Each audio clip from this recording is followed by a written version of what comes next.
Something that has been bothering me lately is how quick people are to label characters as pick-me, characters for having character traits. A character having a subconscious habit, a tragic backstory, a cliché trope, an unusual skill, a symbolic detail, or a personality quirk does not automatically make them a pick-me character. That's just called characterization. Real people are full of weird contradictions and habits. They don't even realize they have. They develop coping mechanisms. They associate behaviors with stress.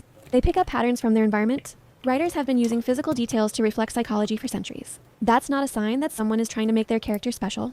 It's a sign that they're thinking about how the character functions. And honestly, what's exhausting isn't even people disliking those choices. People are allowed to think a detail is dumb. That's fine. What's tiring is spending time thinking through a character, writing out your reasoning, explaining what a detail means to you, and then having people respond with a version of your post that only exists in their head. It feels like a lot of people see any amount of intentionality and immediately assume the creator is trying to prove how unique or cool their character is. Sometimes a detail is just there because it says something about the character. Sometimes writers enjoy thinking about symbolism. Sometimes people like analyzing their own OCs because that's literally the point of having OCs. And I think people have also completely lost the meaning of pick-me.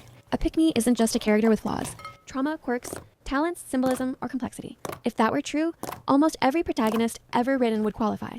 At a certain point, it feels like pick-me has become shorthand for this person cared more about their character than I think they should, which is such a weird criticism. To throw at people in a hobby that's entirely about making characters and talking about them, if someone wants to spend an hour explaining why their character uses one hand more than the other under stress, who cares? That's what character creation is. That's what writing is. People are supposed to be having fun.